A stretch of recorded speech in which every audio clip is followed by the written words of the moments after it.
what she's about to say to us. If you have questions for Dr.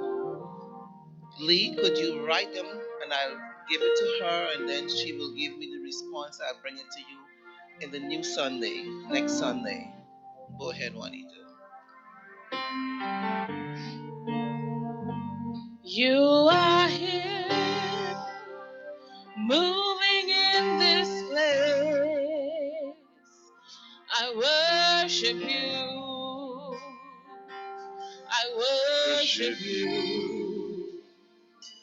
You are here, moving in our midst.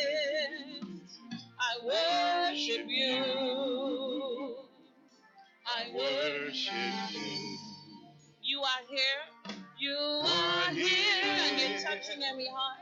Touching every heart. I worship you. I worship you. You are here. You are here. Healing every heart. I worship you. I worship you. And he's a way maker and a miracle worker. Way maker, miracle worker, promise keeper, light in the darkness. That is who you are. The Lord is a way maker, miracle worker, promise keeper, light in the darkness. That is who you are. You are here, Lord. You're turning lives around. I worship you. We worship you, Lord. You are here. You are here. And you're mending every broken heart. And I worship you, oh Lord. I worship you, oh yes. You are here, and you're working in this place. And we rise to worship you, Lord. We worship you. You are here, you are here. And you're working miracles. You're touching every heart. You're healing every heart. I worship you. I worship you. You are here, Lord. You are here. You are here. You're rearranging destinies. I worship you. I worship you. I worship you, Lord. I worship you. Sing it again. You are here. You are here. He's rearranging the destiny of your life. Moving you from the back to the front. I worship from the bottom to the top. I worship. He is a way maker. Yes, you are Lord. Way maker, miracle worker, promise keeper, light in the darkness. That is who you are. The Lord is your way maker. You make a way in the darkness. He's a promise keeper, light in the darkness. That is who you are. Waymaker, you are a waymaker, miracle worker, my promise keeper, my light in the darkness, my God, my God. That is who you are. See, He wipes, you wipe away all tears. You mend a broken heart. You are the answer to it all. Call His name. Jesus. You wipe away, Lord. You wipe away all the scars, all the tears, all the pain, and you mend my brokenness. You are the answer to it all. Jesus, Jesus. One more time, say you wipe away all tears. Every tear God sees, and He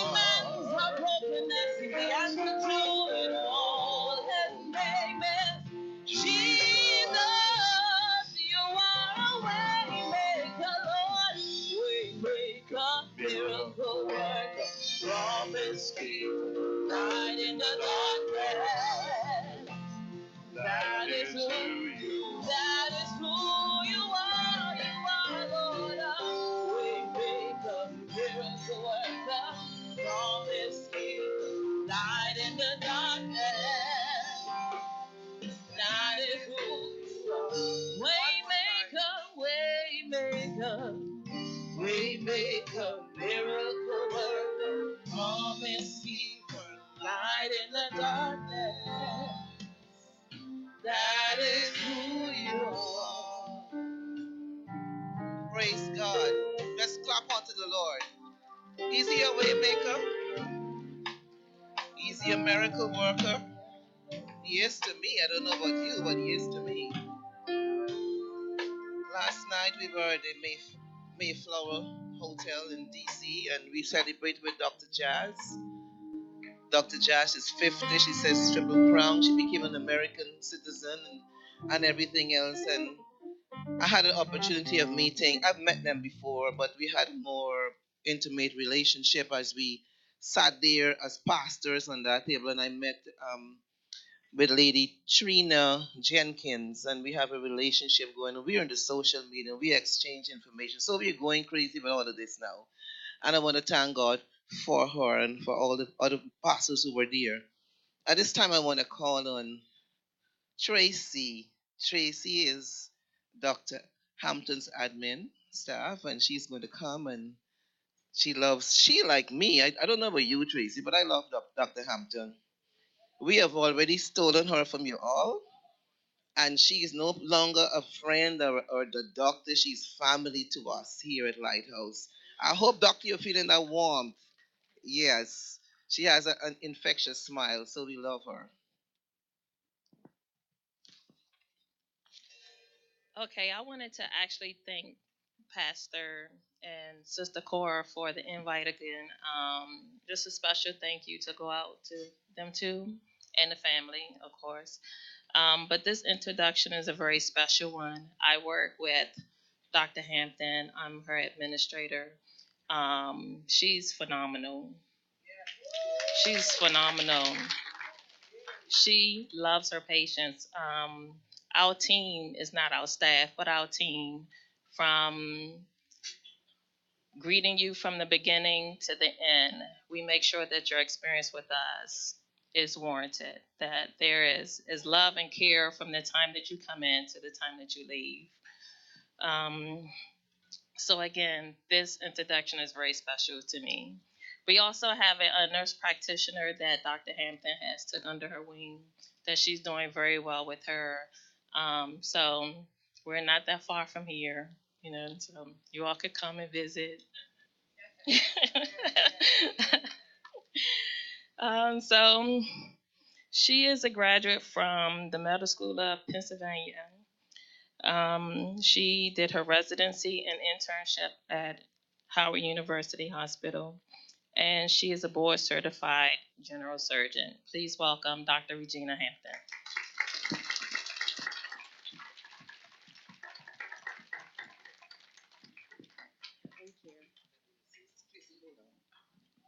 Just before Dr. Hampton speaks, we want to do. Karen, you have some responsibilities here because Tracy has to leave for another function. Stacy, I keep saying Tracy. Stacy, who corrected me there? Oh, what Adele. So Stacy has to leave, and we really thank you for coming and thank you for bringing your fiance with you. We're glad to have you. Welcome.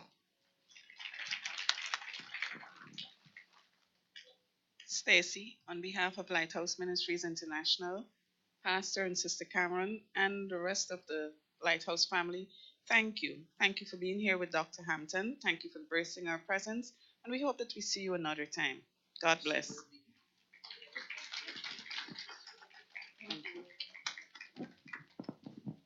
Thank you, Stacy, and God bless you. And ladies, please, Sister Jean, you have to take care of them individually, not together. Okay, in terms of the Caribbean food.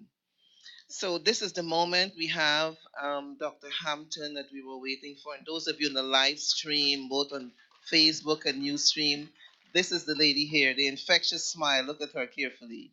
We want to thank God for her. She's married. They didn't even say she's married. She has a son. So we're glad for you today, Dr. Hampton. Well, thank you.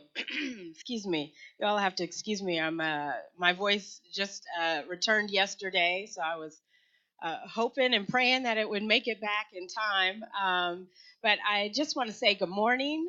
I'm very honored and humbled. I just found out this morning that Pastor was going to relinquish the pulpit for Dr. Lee and I. And I just want to say I'm very humbled and honored that you would do this. For me, breast cancer is just such an important subject. I'm just honored and humbled by the women that walk through my doors. I never know who's coming through and how they're going to affect my life. And they say that I do a lot for them, but I think each and every patient that I've touched over the last 13 years has really given something to me. And so it's always a two-way street. So good morning to everyone on the live stream. I actually I was tweeting and Facebooking and sent a text to my husband and my little boy. So hopefully they're online as well. Hi, Julian. And to everyone watching around the world, what I want to do is talk about breast cancer and breast cancer awareness. As anyone who's come into my office knows, I don't do the gloom and doom. So this will not be gloom and doom. I want this to be very interactive. And I hope everybody can walk away today and learn something new and not look at this as something scary, but look at this as something that we can make a difference. We can conquer this disease. So Pastor Cora named this Unconstrained by Sickness. And as I was working last night, and go to next slide, I thought, well, let's tweak this just a little bit and call this Motivated to Wellness. Let's go to the next slide. So I always like to start out with good news because I think there's a lot of good news when we talk about breast cancer. So one of the best news is that it's one of the most treatable cancers out there.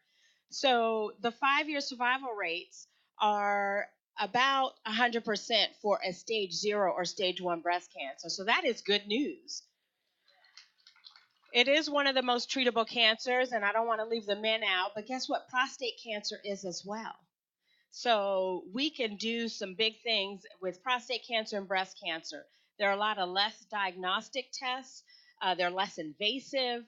There are a lot of newer technologies. And the good thing is we have better cosmetic outcomes. Next slide. But we have to always talk about disparities. And because I practice here in Prince George's County, we have a large population of, and I'm going to use the term African American, which is the catch term that we use in medicine, but that includes everybody. So they kind of put us all together, whether you're African, whether you're Caribbean, whether you're a combination of all three. That's what we're going to talk about. But let's get down and talk about some of the disparities, because when we talk about us, African Americans, Africans, Caribbeans, there are some quite distinct differences in our cancers when we talk about ours and relates to our white colleagues. So I'm going to read this. 5 Black women die needlessly every day from breast cancer. And I'm going to say that again because I'm not sure you all heard me. 5 Black women, Black, African American, Caribbean, African women, you name them, we die needlessly every day from breast cancer. African American women are the least likely of all racial and ethnic groups in the United States, and I think this can extrapolate across the world, to survive 5 years after being diagnosed with breast cancer. So let's talk about why that is, because I don't like to give you those kind of stats without giving some reasons why. Next slide. So when we talk about Black women, African American women, we actually get breast cancer less. So that's some good news. We get breast cancer less. However, our 5-year survival rates are higher. Are lower, rather. I said that the wrong way. So I have a son, he's in 3rd grade now, and we're doing math and multiplication. So it would seem to me, and this is elementary, that if we get breast cancer less, shouldn't we have higher survival rates? Shouldn't we die less? But that's not the case. So over the past few years, the death rate, the mortality rate for breast cancer has decreased by 34% for white women. That's great news. However, for black women, it's only decreased by 2%. Again, elementary math. There's something wrong with these numbers. When we look at ages, and this is important, we get breast cancer at younger ages, under the age of 50. So about 33% of all breast cancers in black women are in women under the age of 50 versus 21% for white women. In addition, we get a different type of breast cancer, many of us. It's called triple negative, and I'm going to talk about what that means in a little bit. But we get 26% more of triple negative disease versus 16% of white women. So when we put all these combinations together, this is why breast cancer is so different and why we have the disparities. But let's talk about how we're going to turn those numbers around. Next slide.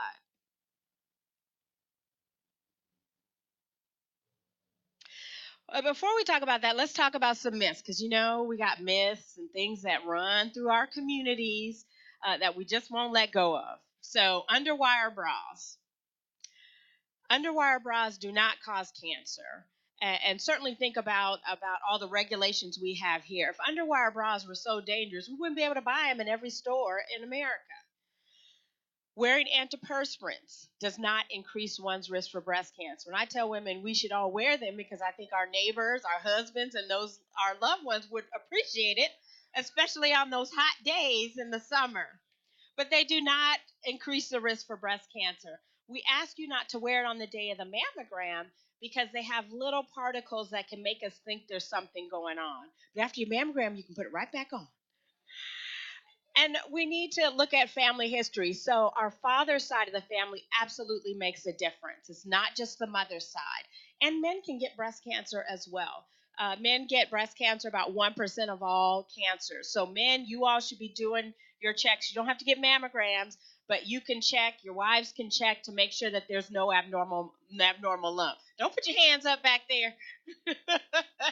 Next slide.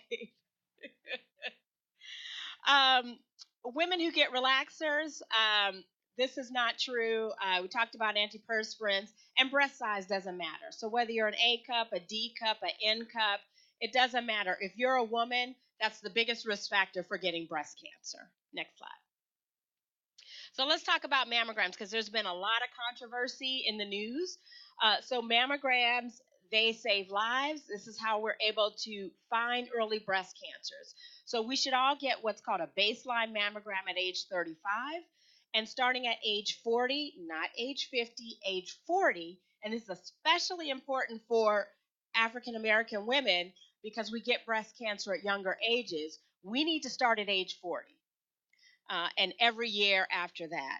We need to also talk about our family history. We hear about, oh, nobody wants to talk about it. Nobody wants to mention it. What I tell people is, I've been doing this work for 13 years. And I say breast cancer just about every day, and many days, several times in a day. So just because I speak about breast cancer does not mean that I'm willing cancer into my body. I'm using breast cancer to try and educate and to spread the word. So we've got to talk in our families. We got to not only talk about cancer, we got to talk about high blood pressure, diabetes, mental illness. We need to talk about this so that our future generations can make a difference. So we need to know not only who had breast cancer, but at what age. So if mom or grandma had breast cancer at the age of 42, the women in that family probably need to start about 10 years earlier, starting with their mammograms and being seen by a health professional. Next slide. So talking about mammograms, this is just a picture of what mammograms look like. I'm a big advocate of what's called 3D mammograms. It is the best picture that we have out there. Most insurance companies now cover it. Some places you may have to pay a little bit extra, but it is worth it. It's going to give us the best picture possible so we can find that early breast cancer. Because why? If we find that early breast cancer, you're going to survive it. 5-year survival rate of 100%. Some of the other tests we use, next slide, in order to diagnose our ultrasounds and breast MRIs. These are all tools we use to help us to find out if someone has something abnormal. Next slide. But in order to make a diagnosis, I can't just look at somebody and say they have breast cancer. In fact, I don't want to look at somebody and look at them and know that they have breast cancer. I want to look at them and know they just look normal and maybe there's something tiny in there. But in order to find out what's going on, I've got to get what's called a biopsy. A biopsy is just taking a sample of tissue. So if you get that mammogram report and they say, Mrs. Jones, please come back. We see a little something. We need you to get a biopsy. The first thing I tell people to do is just take a deep breath. It does not mean that you have cancer. It means we just need to get a little bit more information. Because the good news is that 8 out of 10 women who get that biopsy are going to be benign, non cancerous. Only 2 of those 10 women is going to have something cancerous. So I always tell women it doesn't mean that you have cancer just because we need a biopsy, but follow through with getting that biopsy done if needed. Next slide. So let's talk about what a biopsy is. You don't go to surgery to get a biopsy. You get what's called a stereotactic or an ultrasound biopsy. Next paragraph. Next slide. Next slide. And the method is either using a mammogram or an ultrasound, but then once you get through that, it's the same thing. We're going to make a little small cut in the skin. Next slide. A small needle is going to go through the skin. We're going to take out a little sample of tissue. Next slide. And then we're going to put a small little clip in there, and this is what the biopsy clip looks like, so that we can know what's going on. And the clip just lets us know where the biopsy was done. I've often had people ask, are the clips tracking devices? No, I've got plenty of things. No, I don't need to know when you went to the bathroom or when you went grocery shopping. This just tells us that we are in the right area. And if we have to go back to that area, we know where to go. Next slide. So let's talk about some of the types of breast cancer. So there's some broad categories. There's a non-invasive breast cancer, or DCIS, like Pastor Cora had. There's LCIS, which is not really a cancer, it's just a marker for cancer. There's an invasive anelobular. These are areas in the breast. And then there's something called inflammatory cancer. So I'm going to forewarn you, the next slide is a live picture here. So if anyone wants to cover their eyes. Just to show you an inflammatory cancer, many times it's not anything that looks abnormal to the normal person. Some women will say, well, one side of my bra just feels a little tight or just feels a little normal. Next slide. That can be an inflammatory breast cancer, which can be a very aggressive breast cancer. And so this is why we all have to do breast self-awareness and know what feels different and know what's normal for ourselves. So let's talk a little bit about staging breast cancer. So everyone always wants to know when somebody gets diagnosed, what stage are you? What stage are you? So staging is a moving target. So we use staging and the health field to kind of communicate to folks sort of what's going on with the cancer. So we can stage from 0 to 4. 0 is the earliest. Remember, that's that 100% 5-year survival rate. And then stage 4 is not what it used to be, because we can prolong the life of many women that are stage 4 survivors. They may have to continue getting treatment, but stage 4 is not necessarily the gloom and doom that it once was.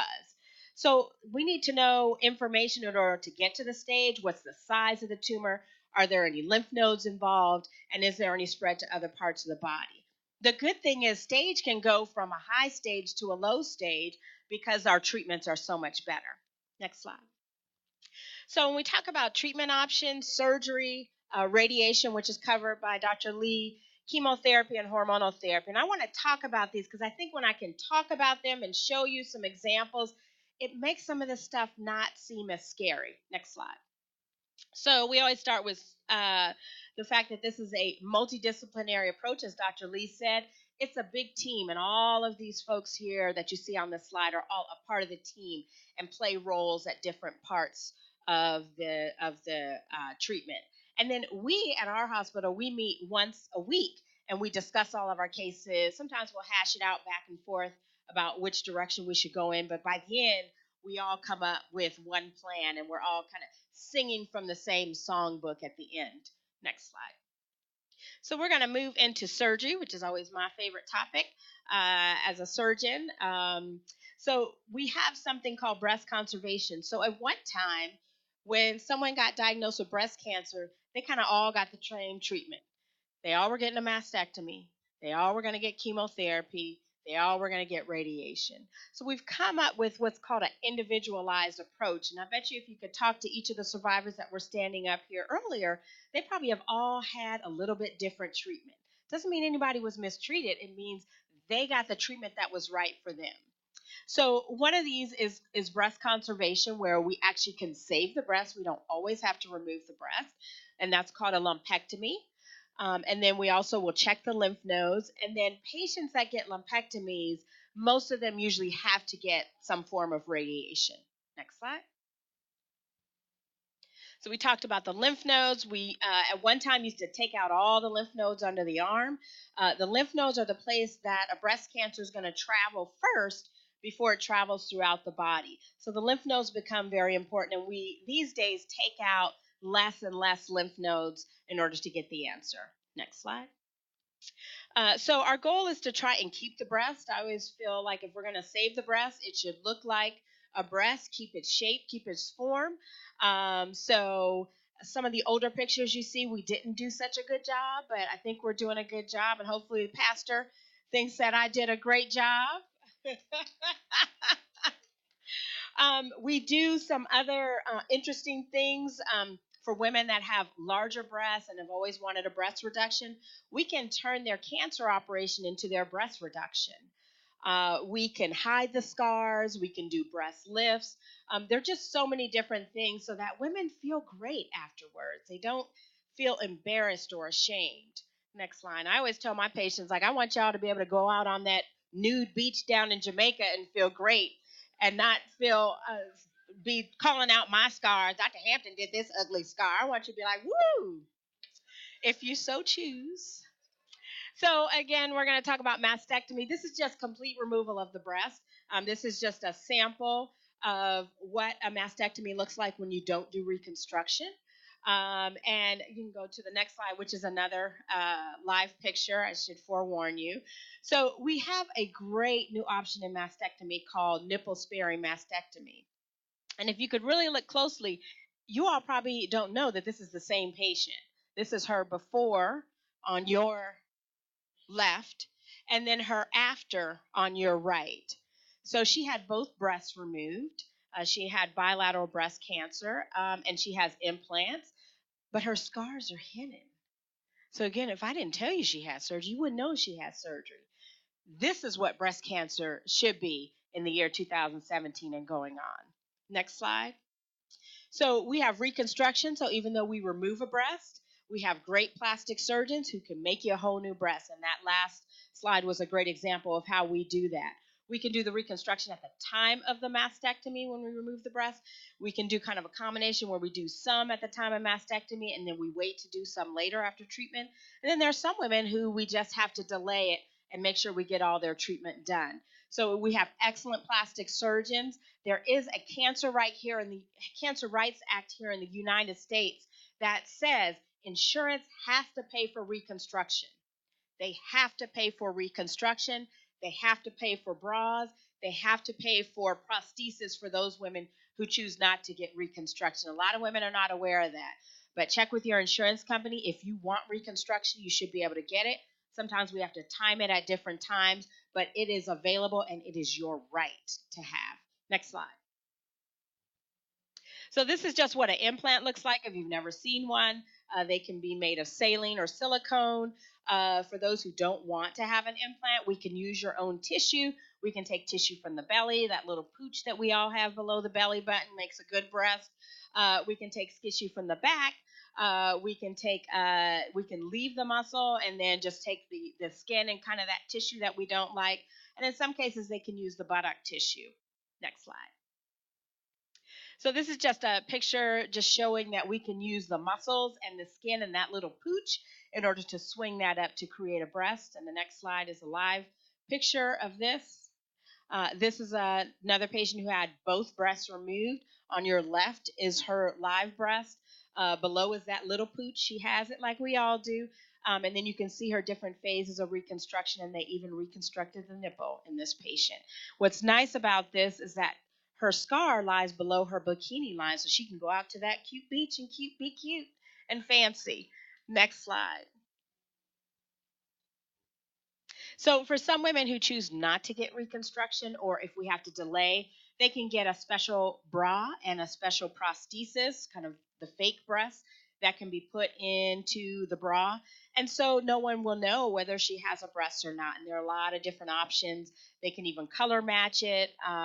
So there are a lot of different options. And again, this is covered by insurance. So no one should have to pay out of pocket to get one of these prostheses.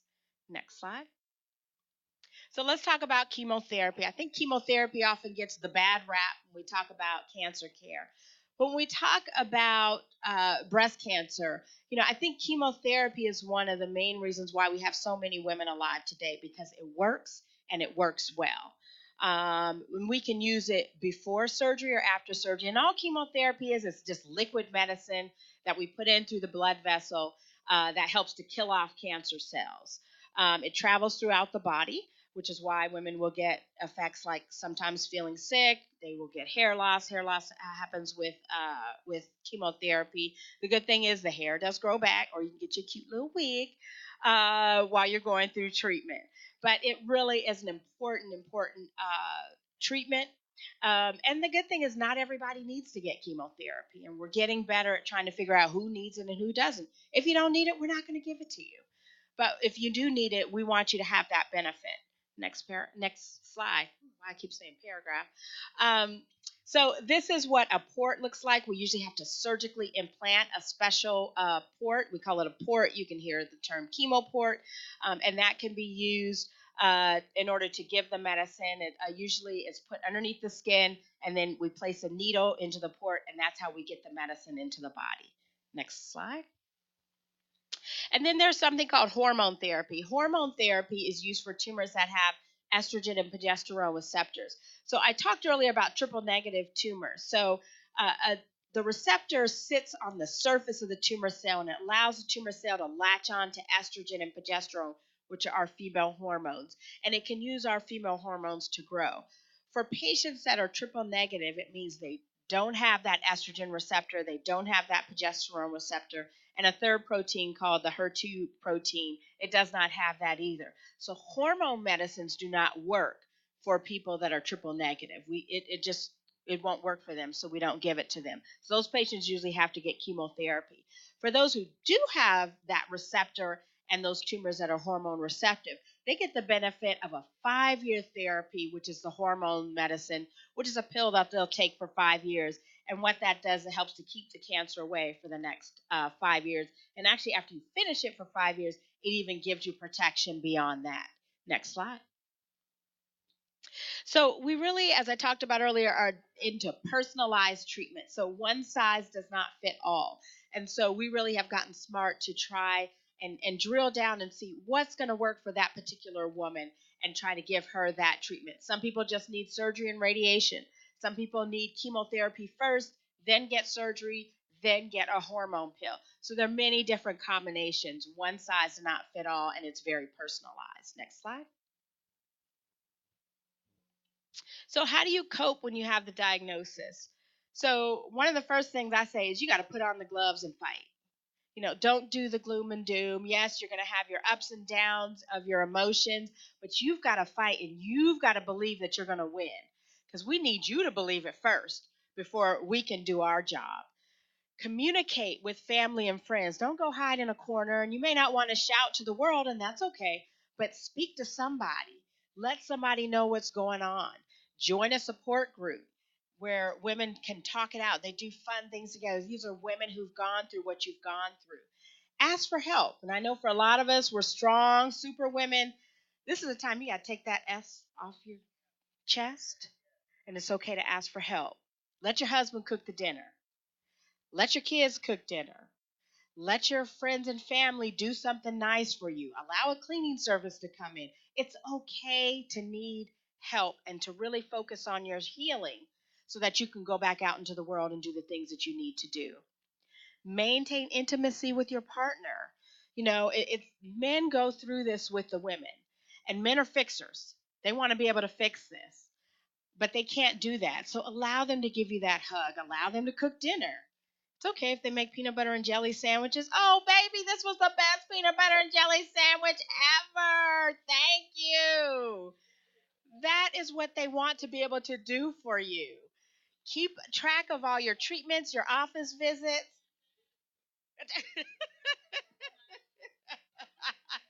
Well, that's okay. Peanut butter and jelly can be good, or ham, or whatever, what have you. At least it's dinner, okay? And we've got to learn to sit back as women and let our men do that. Educate yourself about breast cancer. Go out and get the information. Next slide. Take a loved one with you to the office. It's a lot of information. It is very overwhelming, and we try to simplify it, but it's just a lot of information. So I always say to my patients, I know you're not even going to hear half of what I say. If anybody remember Charlie Brown when the lady go want want want want want, that's what it sounds like to someone who just gets their diagnosis. So you need an extra pair of ears or two who can hear the information. So when you get home out of that office, you can say, now what did they say about this? And they can take notes for you. Contact a counselor or spiritual leader. You all have it great here. I don't even need to say anything more. Exercise, keep active, look to the future, plan events. We've created our treatment so that people can keep it moving. And everybody knows when you come to my office, my motto is keep it moving. So a lot of women work while they're getting chemotherapy. I have people who go back to work 2 days after surgery. So everybody is different. Everybody's going to walk through this journey a little bit differently. It is important to decrease stress and to surround yourself with positive people. And what I often tell my patients is sometimes you got to kick some folks to the curb for the next 6 to 9 months. And that might be the closest people to you. You may find support from people outside of your friends and family. We hope our family, but sometimes you might have to kick them to the curb for a little while because you need low stress. We need to know our bodies. We need to examine ourselves. We need to let our partners examine. We need to know when something is different so that we can go and contact our doctor and get that checked out. We need to talk to our young daughters because they tend to develop a lot earlier and earlier every year, so they need to know their bodies. We need to visit our doctors. We're nice people. We're not here to make your lives difficult. We really want to help you. And we don't want to just pour medications into you. We want to try and find solutions so that we can get you off of medications and living a healthier life. We want you to get that mammogram every year. Not every 2 years, not every 5 years, every single year. And what I often tell people, if you weren't born with it, it isn't normal. It's amazing to me the things that women come into my office with. They say, "Oh yeah, this lump, it's been here for a couple months." Well, if you weren't born with it, you need to get that checked out very quickly. Now, it could not be, doesn't have to be anything cancer, but get it checked out. We're here for you. I don't want the health community to be the bad guys. We want to be the good guys. We want to help create survivors. We want you all to live lives. And we have such a great example sitting up here with Reverend Cora. Next slide. So with that, I just want to say thank you. I just want to say, I'm very lucky and blessed to be able to do the work that I do and to really be touched by so many women that walk through my doors. I'm with Doctors Community Hospital. We're here in Prince George's County. We created the first breast cancer center here in Prince George's County. And I felt that was just so important considering the breast cancer and the issues that we have to deal with in this county. And I'm just committed to staying in this county, keeping my practice in this county, because I want there to be less breast cancer and less breast cancer death rates in Prince George's County. And so I'm really committed. For those of you watching around the world, we all can do this. We can make a difference. And as African American, African, Caribbean, Afro Caribbean, all of us together, let's do a better job and let's turn these rates around for us. Thank you.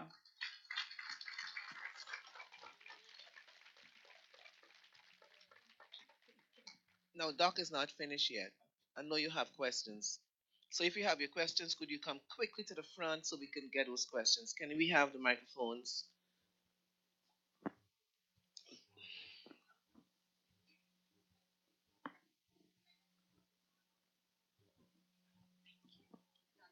Hello.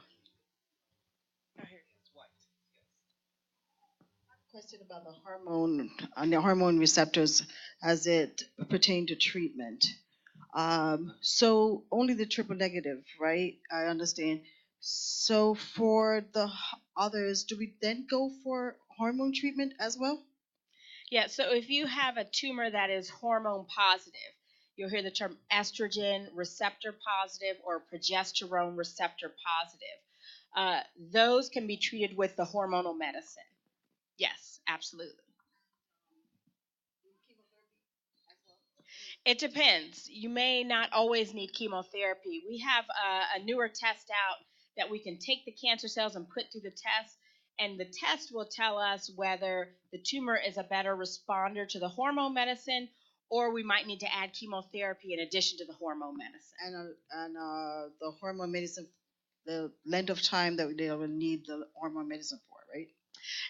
No, it's usually 5 years. 5 years. In some cases, and they're doing studies now to see if 10 years might be better. Okay, thank you.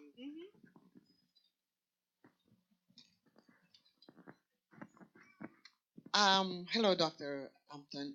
I am over 70. Do I have to do yearly? Yes. Before you even get it out, yes. Yes. My 80-year-old darling back there, yes. Her 91-year-old sister, yes. Mammograms, yes. Absolutely. Yearly. I am a big advocate for yearly. Absolutely. I have had women who've had normal mammogram. They had a mammogram last year that looked fine, and this year we see a little something, and we biopsy and it's positive. So I am still a big advocate for every year. And people ask, well, when should we stop having mammograms? Well, until you no longer walk in the earth or until you no longer have any breasts. Hi, good morning. Thank you for coming. So my question is, can you just debunk the myth associated with mammograms? Because a lot of younger people are afraid. I mean, there's been, stories, hearsays that, having a mammogram actually contributes to, cancer down the road through radiation or just the process. So the good thing is that mammograms are a lot safer than they were. They use a lot less radiation than when they first started years ago. I mean, I remember there was a stat. I think you have to do like 100,000 or 200,000 mammograms in order for a mammogram to cause cancer. So we're not going to get that many in our lifetime, but it gives so much information. So people always talk about the squeeze of the mammogram. The squeeze is important, and let me tell you why. If we all were just to put our breasts there on the mammogram, we all have a lot of lumpy bumpies in our breasts that are just normal for us. If we just put our breasts on there without the squeeze, we'd all look like we had something abnormal, and then we'd all be getting biopsies, and most of them would probably be benign. The squeeze actually helps to settle out the breast tissue so that only the abnormal stuff sticks out. So the good thing is the squeeze now, the machines are automatic. So once we put you in the squeeze, the tech goes, she pushes the button, and then the machine pops up and lets go of the squeeze. For the 3D mammogram, you will be in the machine just a couple seconds longer. But what the 3D mammogram machine does is it's taking pictures all the way through the breast so that we can then look at it on the screen, and we can adjust some of the picture on the screen without having you go and turn upside down your head and do all these different views that we once used to have to do. So mammograms are safe. The radiation levels are low. I mean, truthfully, if those of you who fly in an airplane quite frequently, you're getting more radiation by flying, especially if you're flying from coast to coast, than you are from getting a mammogram. Okay, thank you. You're welcome. Good morning, church. Good morning. I have two questions. So I know someone that recently passed away. She was 27 and she got diagnosed with stage 4 breast cancer. So what is a way that, as you're younger, I know that the numbers are set higher for you to get examined. How can you stay aware? Like, what are other signs other than lumps that you may have breast cancer? And also, what is like the main cause of breast cancer? Is it hereditary or is it just possible for all women? So I'll take the second question first. So some breast cancers are hereditary, and that's why knowing family history is important. There's something called the BRCA gene or the BRCA gene. I always use Angelina Jolie because she's been the one out in the news who had the BRCA gene, which means she has a genetic marker in her body that said she was going to get breast cancer. We just couldn't tell her when. Now, one of the problems with that test, it's a great test. However, there haven't been enough of us tested. So I think there are a lot more markers out there that we're just not aware of. But I think as we're getting into more and more testing, we're going to find more of those. And so there can be a genetic link. Most women who get breast cancer do not have a family history. So as I said, all of us in this room who are women and have breasts are at risk for breast cancer. When you talk about the younger women, the youngest woman in my practice is 26. And sometimes younger women don't present as we typically think they should present. So I had one woman who presented with calcifications, which usually younger women don't get. It can be a bloody nipple discharge. It can be one breast just seems a little larger. Most recently, I have a young woman who she had a cyst. And normally cysts are not anything to be worried about. But her cyst, we drained it and it came back within 2 weeks. So I was like, something else was going on. And then we did some other tests and did a biopsy and found out it was cancer that was causing that cyst to come back. So younger women, it can be a little more difficult. And their cancers can be a lot more aggressive because they have a lot more estrogen than some of us more senior, more seasoned women do. And so they do present a challenge. And even for me, who treats a lot of younger women, many times there's still a challenge for me as well. So I think it's just sort of being aware. I have a good friend who she said she just wasn't feeling well. And, not feeling well could be a lot of different things. It could just be didn't get any sleep. It could be your blood pressure's out of control. It's kind of a generic thing, but it turns out before we could even notice that she had a lump, her cancer had already started to spread throughout her body. So these are just some of the challenges, and it's not always easy for us. But it's one of those things where just being aware, and when something doesn't feel right, just keep knocking on doors and getting second opinions until somebody can get the answer. Thank you. Do you have questions? Could you come quickly? We needed to come quickly so that we could. And I'm going to stay afterwards because I'm going to eat. So I will be here afterwards to enjoy all this great food Sister Cora is talking about. Thank you. Come higher up. I have one quick question. Good afternoon. I've been told that if you've had a breast reduction, then your chances of getting breast cancer is less, or something that you don't necessarily have to worry about. Can you kind of explain a little bit about that, and if that's true, and if anything changes if you've had that? It's not necessarily true. When you have a breast reduction, you certainly are taking out some of your breast tissue, and they do evaluate that tissue when you have the breast reduction. But, again, the biggest risk factor is being a woman and having breasts. Unless your breast tissue is all completely removed and you've had a bilateral or double mastectomy, you still are at risk for breast cancer. 1 in 8 of us will develop breast cancer. And so, to me, being a woman and having breasts, no matter how big or small, we're all at risk for breast cancer. Doctors, so you're saying in all these women in here, because I've been listening to Doctor over the period of time that she's been speaking to us, 8 of us here, for every 8 women, 1 will come down with breast cancer. Absolutely. I need you to hear that carefully. And Doctor could, just when I'm going to hand the mic to Valerie, but what about this early detection? Because people are procrastinating. I found that procrastination, and it's affecting when they do turn up.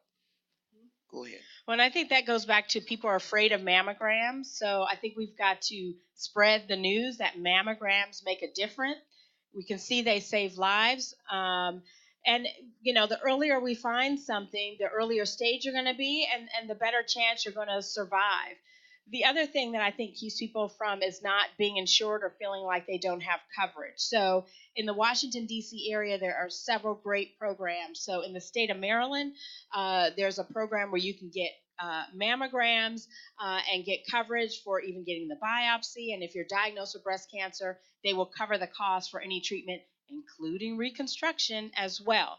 So there is coverage. In the DC area, I run a program called Breast Care for Washington, where we have a 3D mammogram there in Ward 8, which has a very high mortality rate from breast cancer. So there are a lot of programs. The DC Health Department has a program where they cover mammograms. So in this area, nobody should have an excuse for having trouble to get a mammogram. If you do, please come see me. Please come see Reverend Cora, because we can get you coverage. We should all be able to get mammograms without a problem. Dr. Hampton, thank you so much for your presentation and for allaying the fears when it comes to mammogram. Anyway, I have a question from a member who is a little nervous to come up front. Her question is it normal to feel lumps in the breast during breastfeeding? Yes. So breasts are lumpy. And I think, we kind of taught people like, oh, when you do your breast exam, you shouldn't feel lumps. What you need to learn is what is your normal lumpiness. And once you learn your normal lumpiness, then you'll be able to tell if something feels different. So when we're breastfeeding, absolutely the breasts are going to be even more lumpy because the breasts are producing milk. But again, getting familiar with what that feels like to what something feels different. Anything that just doesn't feel right, you should get it checked out. Again, doesn't mean it's going to be something, but let us determine that and decide that for you and do the appropriate test so that we can get that answer. Thank you. And my second question, is there a specific time when you should have a mammogram done, like before or after your menstrual cycle? Is there a specific time, or it can be done anytime? I mean, if you feel something, it should be done immediately at any time. If you're just going in just for your routine screening, sort of waiting in between your menstrual cycle, if possible. And, a lot of women say, oh, mammograms are painful. I always tell people, take a Tylenol or something about an hour before you go to get that mammogram. Again, it is going to be the squeeze. It's going to be very quick, but it's going to give us so much information. Okay, so quickly, if anyone has a question and they're afraid to ask it, you can let me know and I can ask Dr. Hampton a question for you. Just lift your hands and she will come to you and to take your questions, okay? Sister Clea, could you stand closer there? Good morning, doctor, and thank you. In regards to the type of machines which are used to do the mammogram, you do suggest that the 3D imaging is the best? Yes. So do you suggest when we call one of the mammograms to schedule your mammogram, you do suggest we ask the type of machine they're using and try to use the 3D machines? Absolutely. Most facilities now have 3D. And my little personal bias is if there's a center that does not have 3D and they still have the older machine, we should not go there and get our mammograms. To me, if they're going to be committed to women's health and doing the right thing, they need to upgrade their equipment. Yes, it costs money, but we're talking about saving lives, which is worth a lot of money as well. Thank you very much. Good morning, Dr. Hampton. Good morning. It's nice to finally meet you after hearing about you for the past 2 years from my very best friend who is sitting right there. On the slide, you showed that you put something in like a little marker. So do you take that back out? We take it out if we are going in to do surgery. So if a woman has a biopsy and it's benign, non-cancerous, we leave the clip in there. Oh. Unless it's something that, like a lump or that she wants to have totally removed, then we'll go in and remove it. But, there are millions of women now that have these clips in their breasts, and they're doing just fine. When you go through a metal detector, it won't be picked up. They're very, very tiny. Oh, okay. They're very safe. Okay, I have one other thing. The lady early on the stage said that she was hit with a ball on her breast, and I guess she believed, or the doctor said that's what caused cancer. Well, I think it was 17 years ago that I got in a car accident, and I got the airbag that bumped me here, had a big red spot, and the same area in my back. So for 17 years, I've been having, the pain right here. Also, if you put an arrow through the same area in my back. But I continue to do my mammogram, and like up to yesterday, I did a clinical and my mammogram and everything. They always have to call me back a second time, though, and it's okay. But sometimes I worry, and then sometimes I say, why worry? I mean, I don't think that it would cause anything, but I just keep waiting and seeing what happens. But thank you for being here and thank you for the information. Thank you. So, what often happens in women who have trauma or injury, it's usually that trauma or injury that makes them kind of look and feel the breast. So many women have been hit, fallen down. Those things don't cause cancer, thankfully. So this is where being aware of our breasts and checking on a regular basis when we can find things when they're small and getting our mammograms. We're coming down to the questions. Going to be over in a moment. What happened to this side? Nobody has any question? Okay, come to suggest. This side is aware. Come this way. Straight up. Great evening to you. Thanks for coming. Your smile alone would eradicate cancer.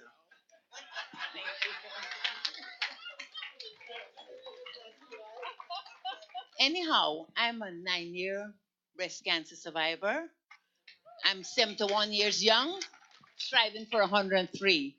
On Wednesday, on a serious note, I had to be rushed to the Laurel Regional Hospital with a blood pressure of 70 over 45. Only a child of God can stand here with a blood pressure like that, and the heart rate went down.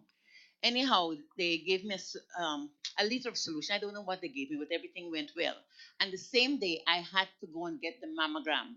And it was done with the 3D method, painless, no Tylenol, nothing. God bless you. Great. Keep the practice up, okay? Oh, thank you. You keep up doing what you're Yes. doing. This is our sister Jessie. My goodness, she keeps the fire burning here in Lighthouse. Good afternoon, Doctor. Hello.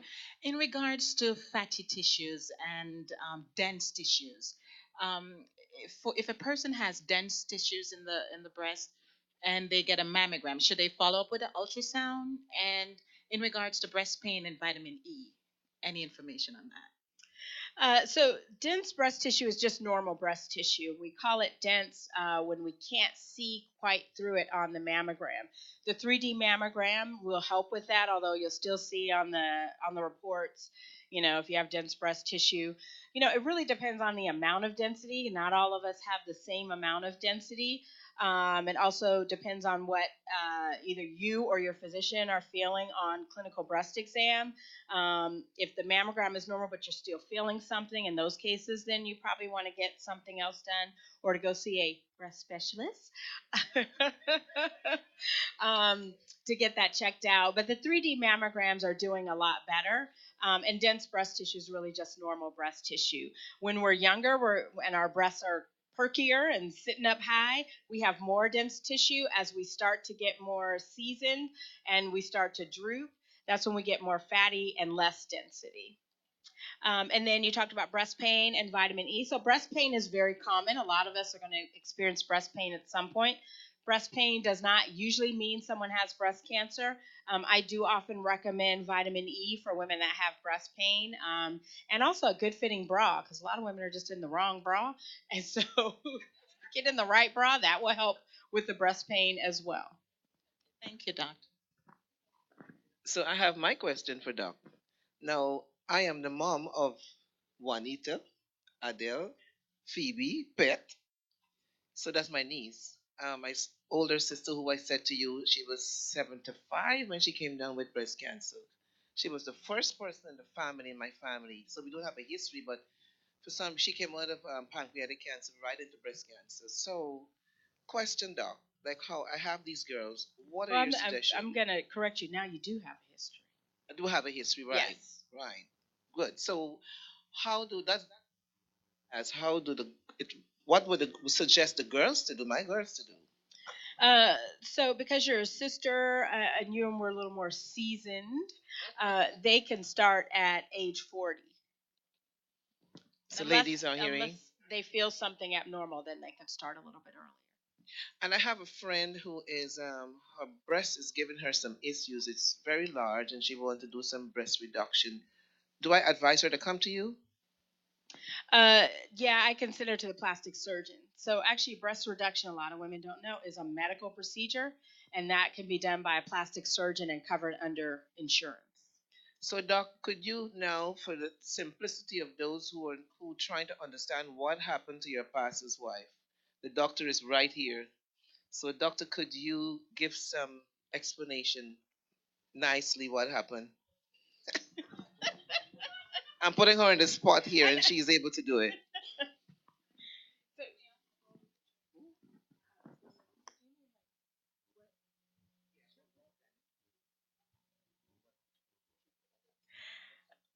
Okay. So Reverend Cora was diagnosed with DCIS, which is stage 0, and there were calcifications on a mammogram. So there was nothing that she could feel, nothing that I could feel. This is only because she was getting her mammograms when she was supposed to be getting them, that something was seen.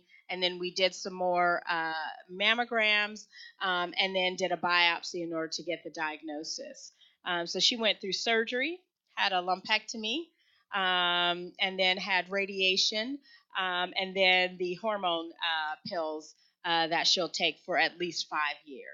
And I mean, I think her standing up here just speaks for itself. I mean, I think she came in with the right attitude, was just about the business of getting this cancer out and getting it taken care of. And I think, just the attitude and the positive outlook makes my job a lot easier.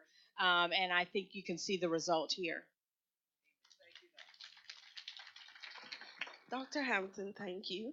I have a question. How soon or how early should a young woman get a pap smear? And how often should she do it? Yeah, I think they just changed the guidelines, and I'm not a GYN. I don't play one on TV either. But I believe they've changed it to be 20, starting at age 21.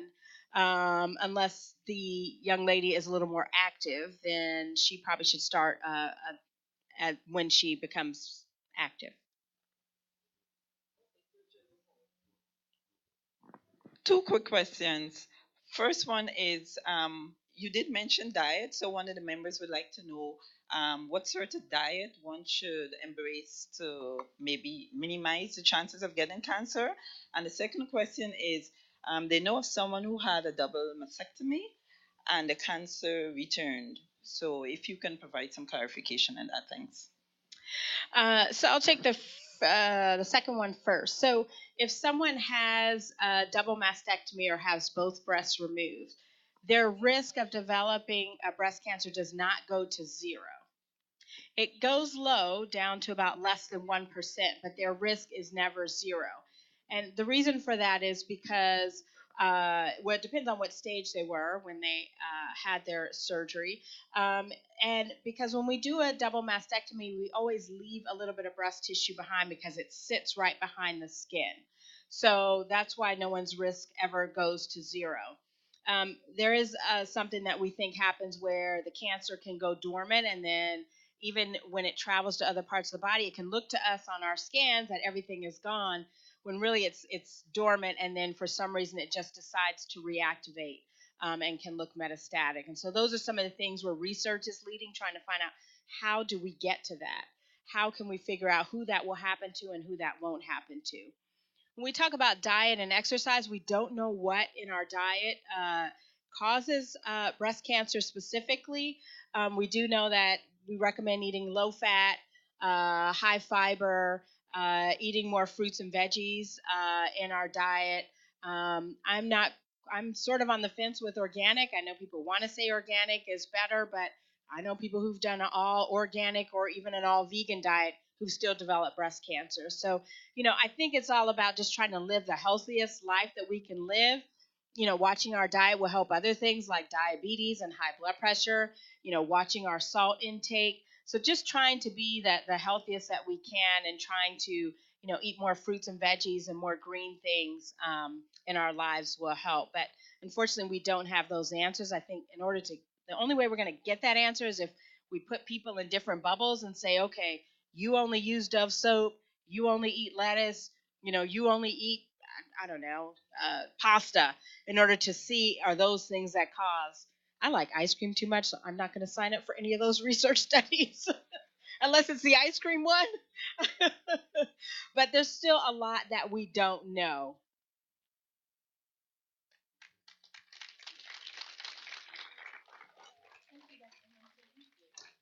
I have one quick question from Phoebe.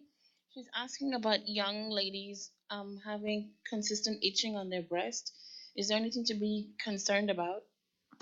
So I always say for those type of questions, it's always good to just get checked out and be seen by a breast specialist. It could be anything. It could be a lotion, a soap. In some rare instances, it could be an early form of cancer, something called Paget's disease. So, what I say, if there's anything you're just not sure of, I know my door is always open to check and make sure that anything is normal or abnormal, and happy to educate and provide that information. Thank you very much. Thank you.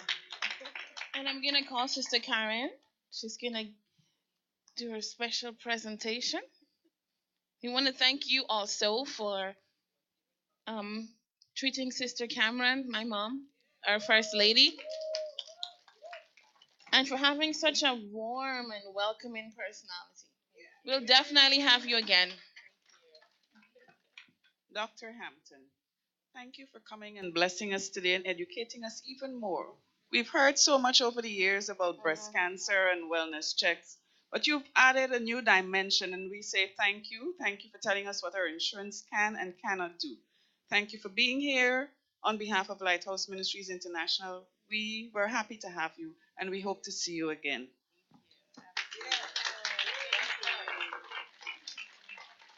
Thank you. Thank you. Thank you to everyone who had a part to play in this year's Women's Health Awareness Day. This is Lighthouse, and God is still here. And no matter what's happening to you, there is help here. When she said that we have good help here, I would say yes, praise the Lord, because we will not be a people destroyed for lack of knowledge. Amen. So, we've come to the end of today's service, and we have just a few quick highlights to give to you. But before I do that, I want to ask, is there anyone visiting with us for the first time? If you would please stand quickly, we want to acknowledge you at Lighthouse. We're a very warm and loving congregation. So if you have not been here before, we're asking you to stand so we can recognize you. Today is your blessed day. We will not pass the mic to you because of times. I know some people don't like to say anything or talk, but we just want to recognize you, acknowledge you. I'm asking the people next to you to please squeeze your hand, squeeze your neck, hug you, make you feel welcome. Pastor's coming to squeeze your hands. Thank you for coming to Lighthouse today. And we hope that you enjoyed yourself in the service. One of our welcome center ladies is going to give you a welcome package. Please make sure to fill out the green card and drop it back at the welcome center. Thank you so much. Visit with us again another time. If you have no regular place of worship, we would love to have you join us. Thank you so much for coming this morning.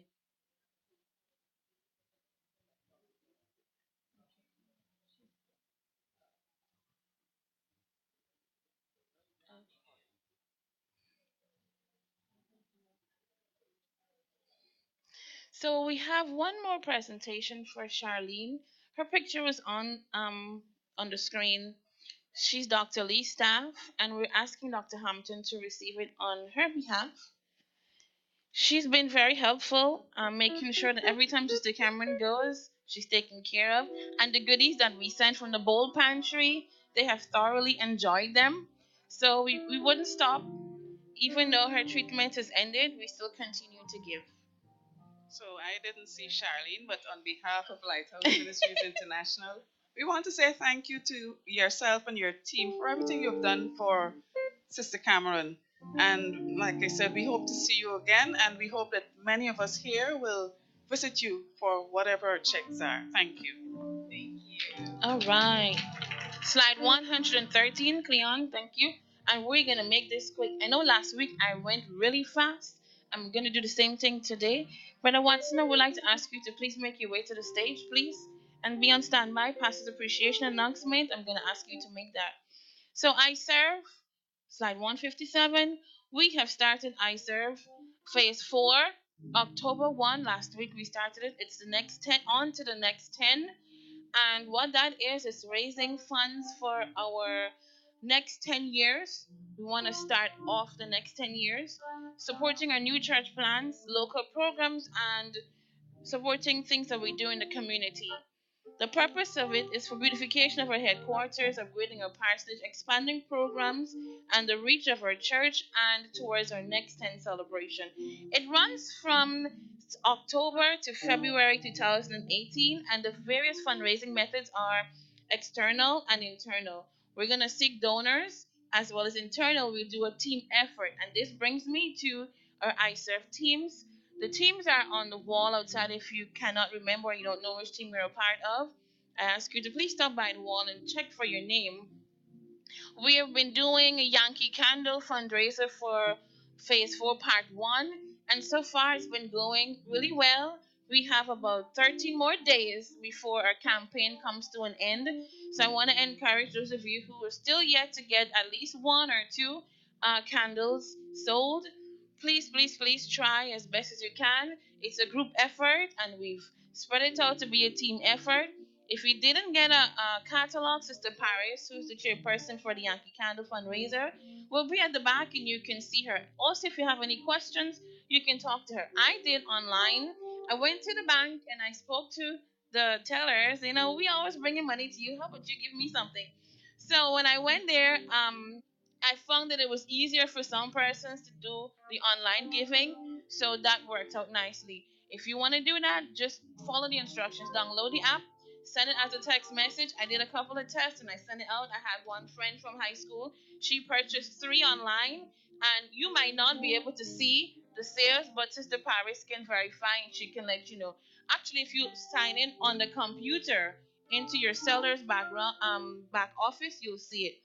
So the Yankee Candle part 1 of phase 4 comes to an end October 21. So we're hoping that we'll be able to turn in all of our catalogs before then.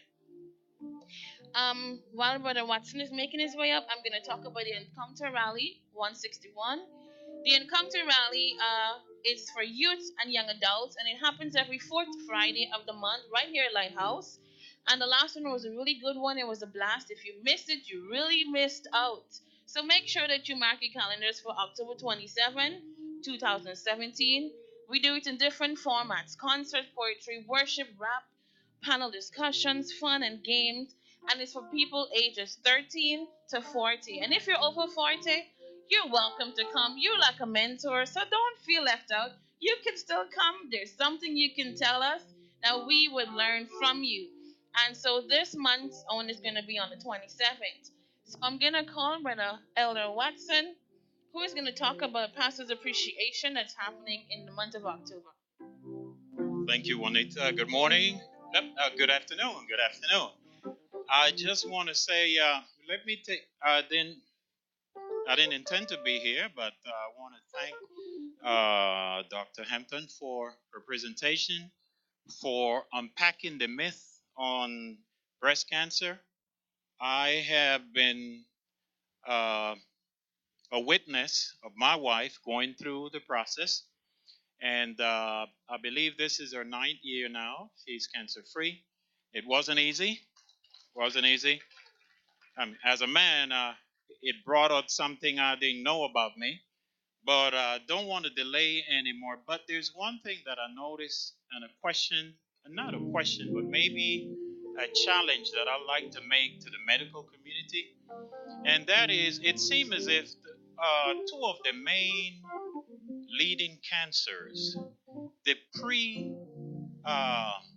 pre-screening seems to be so challenging that it sort of deters people from going. In the case of the breast, my understanding is that it's very painful. And why should it be pain? Is there a way of relieving the pain for those so that you'll be more encouraged to do it? In the case of men, the prostate pre-screening is not one that is pleasant to men.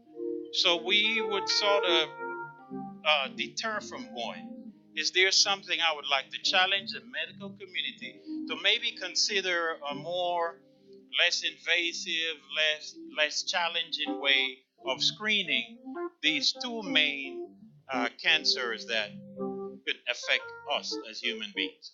I would put that as a challenge. Now, I have been charged with a very blessed task. The Lord is ever present in our lives, and we are thankful for that. We're thankful for Him loving us, for Him providing us with everything that we need. But that thankfulness also comes with being privileged to say thanks, being privileged to say we appreciate you. And I know that each and every one here know our pastor, loves our pastor. One thing is to say it, one thing is to show it. My challenge here is on the 18th of October, we're going to fill this house. We're going to fill this house to say thanks. We're going to fill this house to say thanks to our pastor. It's Pastor Appreciation. I have been given the responsibility to chair it, and I'm going to make certain that I get to each and every one of you. I have already done so with some of you, but I am encouraging you on that particular date. See if we can put it on our schedule. We want to make certain that we can show and really show our appreciation for our pastor. Do you realize that in such a short space of time, did you recognize or really know that Lighthouse is a mother church? Yes, we have offsprings already, international offsprings. So there's a lot to give thanks for. And I'm not going to prolong this anymore, but I just want to encourage everyone to be ready and make certain that you be present on Wednesday, the 18th, and also show your appreciation in a tangible manner. Thank you much. Thank you, Elder Watson. And to bring our announcements to a very quick close, upcoming in 2017, still to come, will be a women's prayer breakfast. That's going to happen on 11/11/17. That's how I tell it to people so they remember. 11/11/17. It's on the second Saturday of November. Tickets are going to be available. You can go to the Welcome Center and put your name down for how many tickets you want from today. Okay, so you can visit with the Welcome Center to start making your ticket orders or purchases. All of our prayer breakfast proceeds go towards our building fund. Why do we have a building fund? We do have a mortgage and we have to maintain this beautiful facility God has gifted to us. And so we do our prayer breakfast every year. In lieu of having a big gala, we do prayer breakfasts.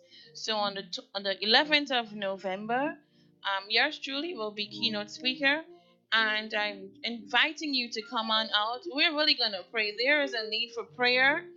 We look around right here in North America, and there is an unleashing of violence and bloodshed, and it's not good. So we want to pray. We don't want to take anything for granted, that God will cover us with His blood, and that we will also prepare to birth forth. We're coming to the end of 2017. There's a lot to be grateful for. Let's come out and give God thanks. November is a Thanksgiving time, and we want to celebrate what God has done for us. Love, Faith, and Hope, Pastor and Sister Goddard, they're celebrating their first anniversary on the 29th of this month, the last Sunday, and their theme is the Spirit of Nehemiah. We celebrate with them. They support us and we support them like sister churches. So if you're available to attend their first year anniversary service, it's going to be at 2 o'clock in the afternoon. And I'm going to put this on our church's website so if people need more information on the church's social media platforms. But on the 29th, we want to give them some support. They meet in Greenbelt. I can't read the name of the school from this distance, but on that day, we're going to support them. And they're sending us some flyers later on. Okay, so it's an elementary school, I believe. Edmundston Road in Greenbelt. It's not too far When you go up, it's before you reach Kenilworth Avenue on 193. Those are all the announcements I have for you right now for this moment. And I just want to thank you for coming today, for being in the house of the Lord. We have church unusual and church as usual here at Lighthouse, because who says church has to be just hand clapping and sitting down and listening to a message only? We can get the message through a doctor. We can get the message through singing and different forms. So we have worshipped today, and we give God praise and thanks that we will not be an ignorant people. We will not be a people without knowledge. So that means we will not perish. I want to thank you, Dr. Hampton, and your team, and Dr. Lee, for coming and for speaking and for spending this time. I know you guys have very busy schedules, and for staying to the end and having fellowship with us afterwards. So there is Sunday brunch today for everybody. So all of us are invited to have Sunday brunch in the fellowship hall, and I'm going to ask Pastor to come and to dismiss us in prayer and to bless the food that was prepared. Thank you, Juanita. Let's pray. Father, we give you praise and thanks for today's presentation by Dr. Hampton and some by Dr. Lee. We just thank you for the information. May we not be like the man who looks in the mirror, sees himself. When he leaves the mirror, doesn't know what he looks like. But that we will use the information so that we can extend our lives. We ask your blessing upon the meal provided. We pray, Father, that you have blessed our bodies. We pray for those who have contributed, Father. May your grace and favor be upon them. Bless the offerings the people have given. And to you we give glory and praise. We honor you and we love you. In Jesus' name, amen and praise God. God bless you. And you are dismissed. Please make sure that you join us in the fellowship hall.